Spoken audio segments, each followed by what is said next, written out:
Cuando mi papá me llamó para decirme que me había desheredado, no supe qué decir. Me quedé en silencio, sintiendo un zumbido molesto en los oídos, como si algo dentro de mí se hubiera roto. Lo más absurdo de todo es que yo no había hecho nada malo. O al menos, eso pensaba. Me llamo Estela, tengo 31 años, y crecí creyendo que mis padres tenían el matrimonio más sólido que uno podía aspirar a tener. No perfecto, claro, pero al menos funcional. Mi papá, Mauro, era reservado, trabajador, de esos hombres que se ganan el respeto sin levantar la voz. Mi mamá, Lidia, era complicada. Brillante en sociedad, carismática, pero intensa. A veces demasiado intensa. Cuando yo tenía 28, me mudé de ciudad por una oportunidad laboral. Todo iba bien, hasta que mi mamá empezó a llamarme todos los días diciendo que se sentía mal. Al principio pensé que solo necesitaba hablar conmigo, que se sentía sola. Pero luego empezaron los comentarios raros, que se le dormía una pierna, que se le olvidaban cosas, que tenía náuseas, que veía doble. Siempre algo distinto. Siempre dramático. Yo me preocupé, como cualquier hija. Le insistí en que fuera al médico, pero ella siempre tenía una excusa. Que no confiaba en los doctores, que ya se le había pasado, que no quería preocupar a papá. Y claro, como él trabajaba todo el día y yo vivía a 6 horas de distancia, ella me hacía sentir que yo era la única que podía ayudarla. Entonces empecé a viajar los fines de semana. Iba, cocinaba, limpiaba, la llevaba a hacerse exámenes que luego cancelaba misteriosamente, y volvía a mi trabajo agotada y confundida. Una vez llegué y la encontré caminando por la casa con tacones, maquillada, feliz, como si no tuviera ningún problema. Cuando me vio, fingió una expresión de dolor y se dejó caer en el sofá. Ahí fue cuando me empezó a dar esa punzada en el pecho, como una mezcla de sospecha, culpa y rabia. ¿Y si estaba fingiendo? Se lo comenté a mi papá y me miró como si le hubiera dicho que la empujé por las escaleras. Se enojó tanto que colgó la llamada sin despedirse. Después de eso, mi mamá me llamó llorando, diciendo que yo la estaba abandonando, que no me importaba si moría sola en esa casa. Lo intenté, de verdad. Aguanté meses ese chantaje emocional. A veces tenía ataques de tos en el teléfono, como si no pudiera respirar. Otras veces me decía que se le olvidaba cómo usar el microondas. Y luego, mágicamente, se tomaba selfies para Facebook en la piscina con amigas, sonriendo y usando filtros. La gota que rebalsó el vaso fue cuando un día, mientras estaba allá, entré a su habitación sin tocar y la vi hablando por videollamada con su hermana. Estaba contando un chisme, riéndose a carcajadas, gesticulando como si tuviera 20 años. Apenas me vio, cambió el tono y empezó a toser como si se ahogara. Hasta agarró un pañuelo y fingió que se limpiaba los ojos. Esa noche discutimos. Le dije que no podía seguir con el juego. Que si estaba enferma, tenía que ir a un médico real. Que yo no era su sirvienta ni su psicóloga ni su redención personal. Ella explotó. Dijo que yo era una malagradecida, una hija fría, egoísta. Me gritó que si me iba, no volviera nunca más. Me fui. Llorando, con las maletas a medio cerrar, conduciendo en la madrugada con el corazón hecho trizas. Y una semana después, mi papá me llamó para decirme que me había desheredado. Lo dijo con voz firme. Me acusó de abandonar a mi madre. Dijo que él siempre había confiado en mí, pero que ahora veía quién era realmente. Que no necesitaba una hija que no estuviera dispuesta a hacer sacrificios por su familia. Intenté explicarle todo. Pero él ya tenía su versión. Y la suya era la que Lidia le había contado. Yo no lo sabía en ese momento, pero las cosas que vendrían después harían que esa llamada pareciera solo el prólogo de una pesadilla mucho más retorcida. Esa noche no dormí.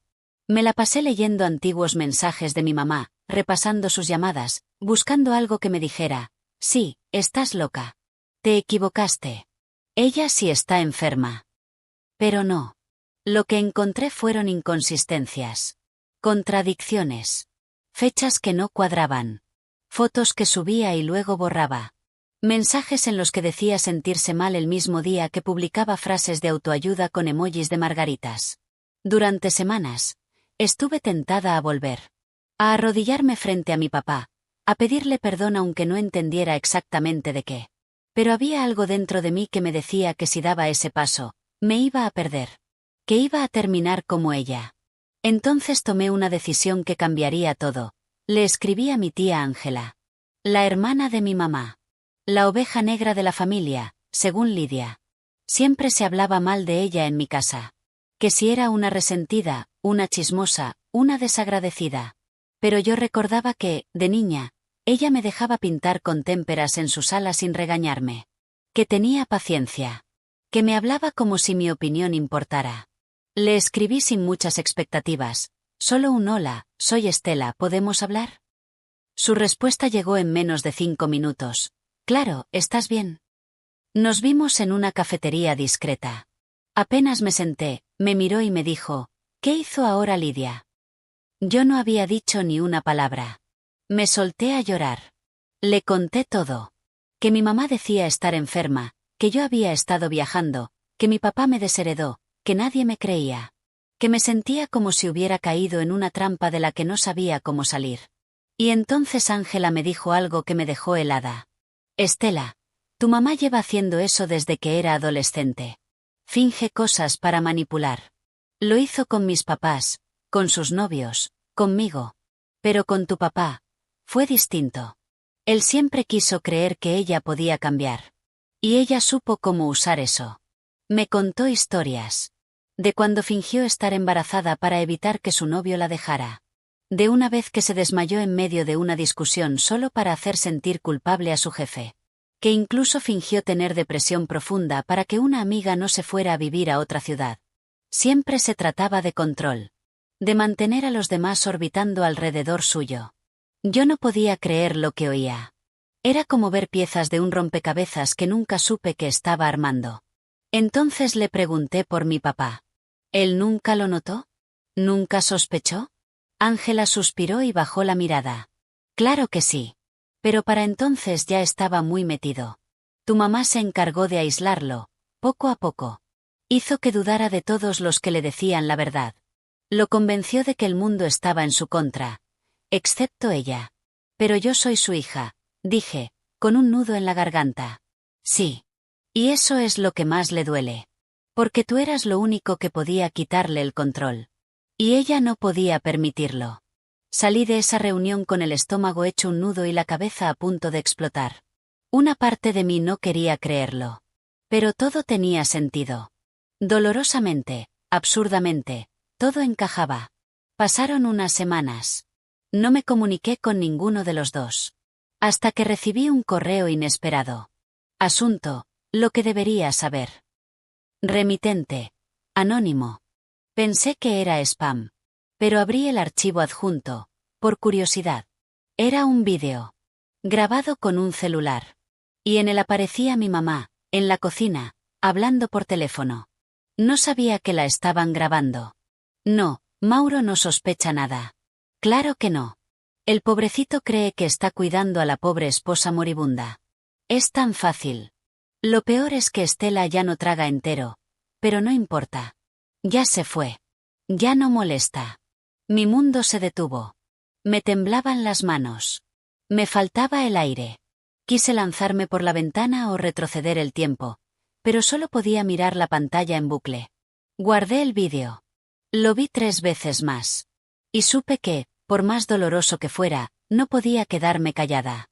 Era hora de que mi papá supiera quién era realmente la mujer a la que había defendido con los ojos cerrados.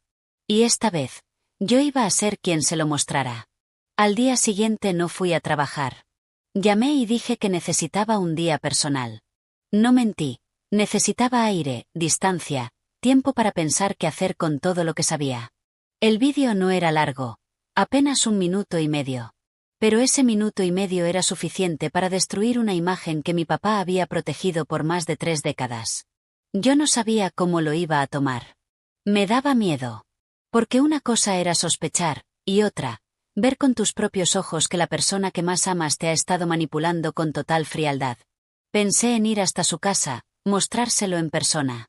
Pero me imaginé a Lidia delante, negándolo todo, fingiendo un ataque, llorando, cambiando la historia. Así que opté por algo más directo. Se lo mandé por correo. Sin explicación. Sin texto. Solo el vídeo. Me senté en el sofá, mirando el celular como si fuera a explotar.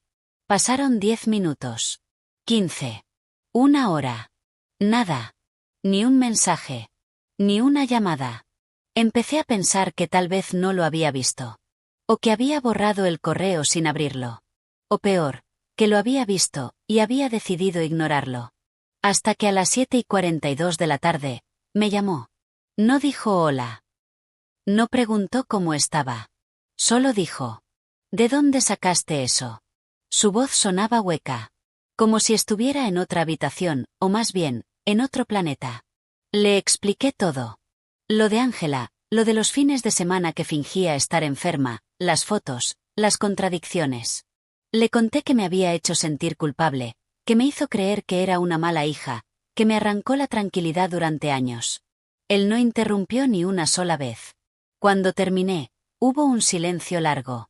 Tan largo que pensé que la llamada se había cortado. Y entonces dijo: necesito pensar. No sé qué hacer. No sé en qué creer. Y colgó. No volví a saber de él en los días siguientes. Me mantuve al borde de un colapso todo el fin de semana. No comía bien, no dormía. Tenía el estómago apretado como si estuviera esperando una bomba. El lunes por la noche, recibí un mensaje de Ángela. Tu papá está conmigo. Se fue de la casa. Hablamos varias horas. Te quiere ver. Me dio la dirección. Fui. Cuando llegué, lo vi sentado en el sofá del apartamento de mi tía, con los codos sobre las rodillas y la mirada perdida en el piso. Había envejecido 10 años en 3 días. Tenía la camisa arrugada, los ojos rojos. Me acerqué despacio, como si fuera un animal herido. No me miró. Solo dijo. Vi el vídeo unas 20 veces. No supe qué decir. Me senté frente a él y esperé. Yo siempre supe que algo no estaba bien. A veces decía cosas que no tenían sentido. Cambiaba versiones. Se victimizaba. Pero cada vez que intentaba enfrentarla, terminaba creyendo que yo era el culpable. Que yo la lastimaba. Me hizo sentir que yo era el que no sabía amar. Lo escuché en silencio. Mi corazón se me rompía por dentro. Y cuando tú empezaste a alejarte, pensé que te estabas volviendo como yo. Fría. Desapegada. Pero en realidad eras la única que estaba viendo las cosas como eran. Levantó la mirada. Tenía los ojos llenos de lágrimas, pero no lloró. Te fallé. Te juzgué sin escucharte. Te desheredé por proteger una mentira. No sé cómo voy a reparar esto. Me acerqué y lo abracé. Él se aferró a mí con una fuerza que no recordaba en años. No hizo falta decir nada más. Esa noche nos quedamos conversando por horas. Me contó cosas que nunca había dicho en voz alta, las veces que sintió que Lidia lo alejaba de sus amigos, cómo se había distanciado de su propia familia sin darse cuenta, cómo vivía con miedo a que cualquier discusión terminara en una crisis de salud. Pero lo más duro fue lo último que dijo antes de que me fuera. Lo que más me duele no es haber sido engañado. Es saber que la mujer con la que viví más de 30 años, nunca me amó de verdad. Solo me necesitó.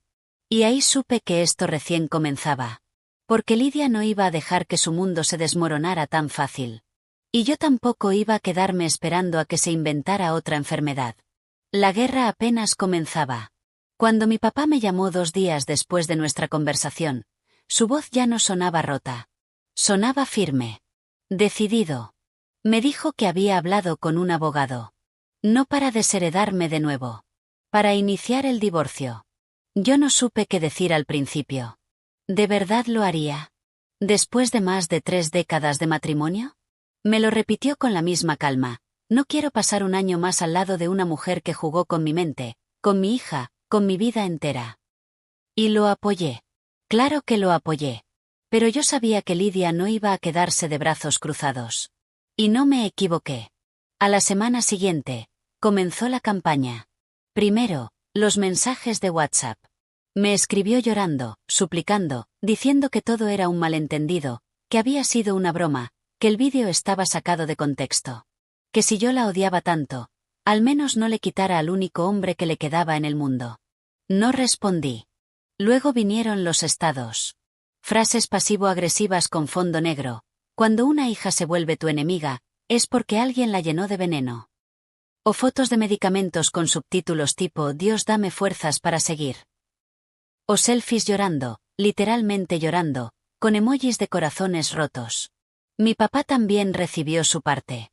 Le mandaba correos con escaneos de recetas falsas, informes médicos urgentes que no venían de ningún hospital real, e incluso grabaciones donde fingía estar tosiendo sangre. Sangre. Una de ellas resultó ser jugo de remolacha. Lo descubrimos porque olvidó borrar el fondo del vaso. Pero la gota que colmó el vaso llegó cuando intentó meterse con mi trabajo. Yo trabajo en una pequeña agencia de publicidad. Nada fuera de lo común, pero me encanta lo que hago. Un martes cualquiera, me llama mi jefe y me dice que una señora había enviado una carta anónima al correo general.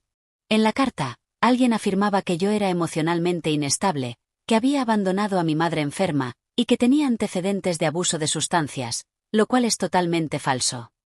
La carta venía con capturas de pantallas manipuladas y una narrativa que parecía sacada de una telenovela de tercera.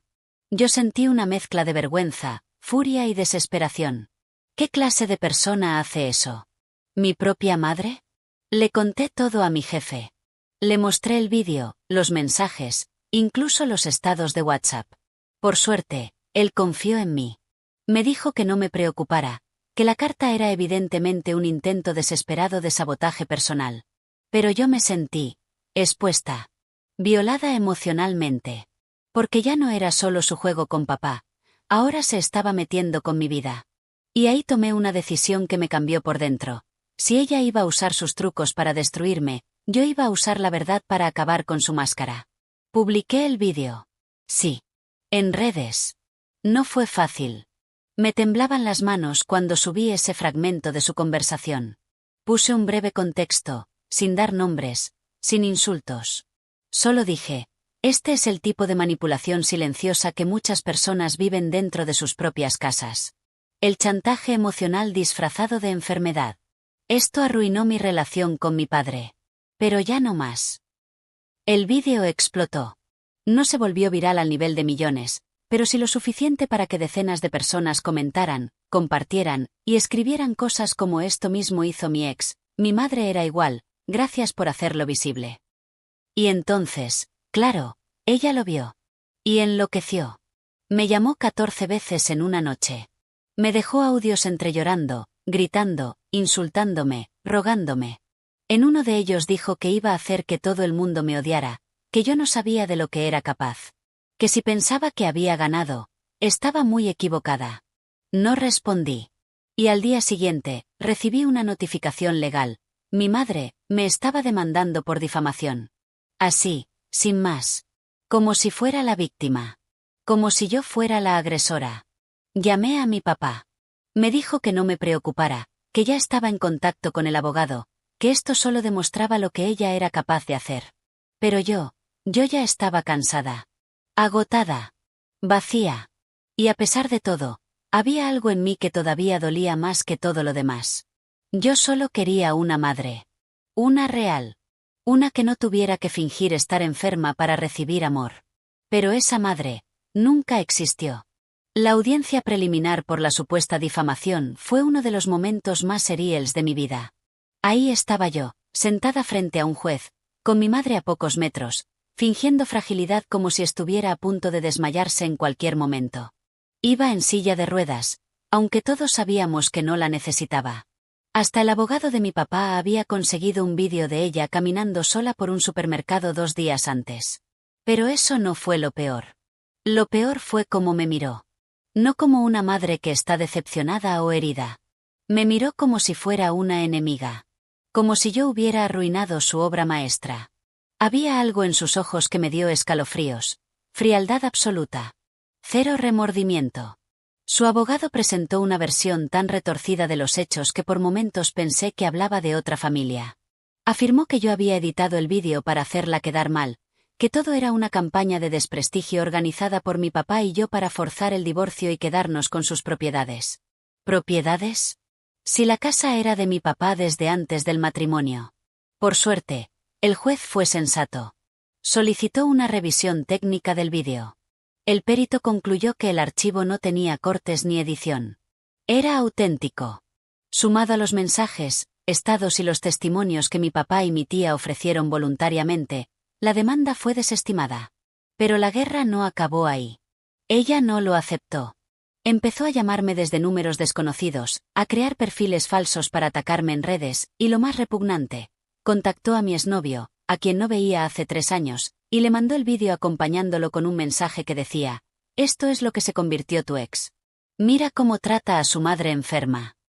Mi ex, que gracias al cielo tiene algo de sentido común, me lo reenvió enseguida con un «¿Qué rayos le pasa a tu mamá?». Le conté todo. Se quedó helado. Me dijo que no se sorprendía, que siempre sintió que Lidia era una actriz sin escenario. Hasta ese punto, yo estaba dispuesta a resistir todo con dignidad. Pero cuando supe que había ido a visitar la casa de mi papá mientras él no estaba, y había entrado a escondidas con una llave que él jamás le devolvió, lo supe. Esto no era solo manipulación. Esto ya era peligro. Mi papá no quiso denunciarla. A pesar de todo, todavía le costaba verla como una amenaza real. Me dijo que la única forma de acabar con esto no era con peleas, sino con límites. Firmes. Reales. Así que se mudó. Vendió la casa. Compró un departamento más pequeño y cambió de número. Yo también cambié el mío. Cerré mis redes. Me puse en contacto con una psicóloga especializada en relaciones familiares tóxicas. Y por primera vez en años, empecé a recuperar la paz. Pero algo dentro de mí todavía no se curaba. Durante una sesión de terapia, mi psicóloga me hizo una pregunta que me desarmó. ¿Tú aún esperas que ella se disculpe? Me quedé en silencio. Me apreté las manos. Y la verdad se me atragantó en la garganta. Sí. Sí, lo esperaba. Quería que un día, por una grieta mínima de su conciencia, saliera una verdad. Un perdón sincero. Una lágrima real. No por redes, no por drama. Solo ella, reconociendo el daño. Pero en el fondo, sabía que eso no iba a pasar. Porque Lidia no funcionaba así. Para ella, las disculpas eran rendiciones. Y la culpa, un arma para usar en contra de los demás. Esa noche, escribí una carta que nunca le envié. Una especie de cierre emocional. Le agradecí lo bueno que tuvo, porque lo hubo, en ciertos momentos. Le dije lo que me dolió, le conté cómo destruyó mi confianza, y al final, la solté. Literalmente. Quemé la carta.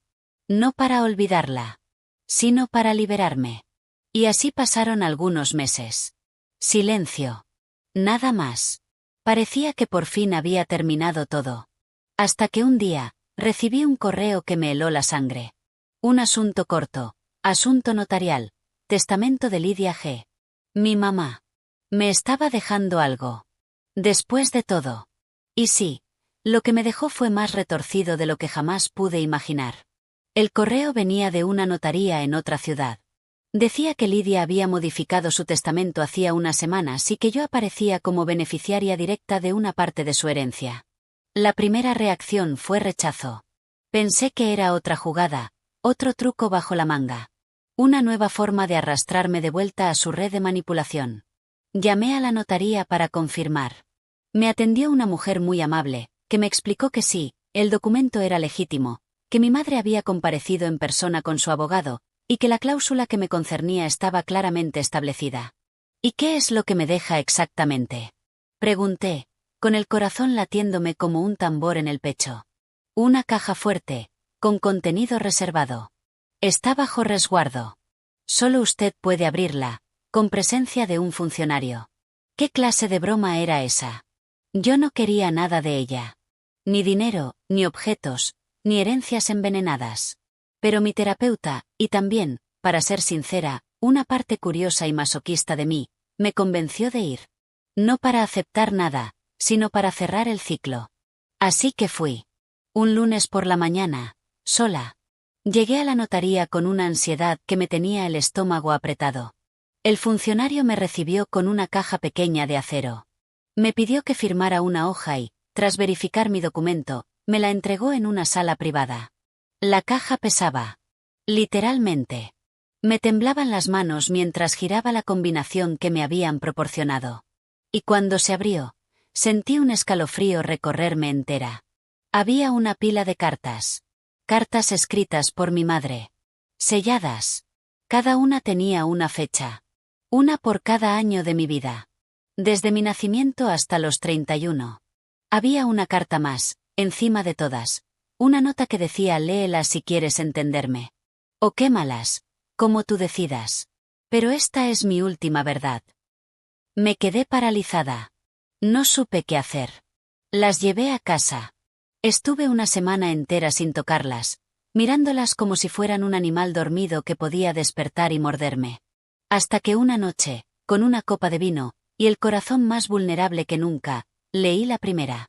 Estela. Hoy naciste. Y ya siento que no estoy lista para ser tu madre. Las primeras cartas eran extrañamente honestas. Había amor, sí, pero también miedo. Confesiones de inseguridad, de sentirse insuficiente. Había algo torcido en el modo en que hablaba de la maternidad, como si esperara que yo llenara vacíos que ella nunca resolvió.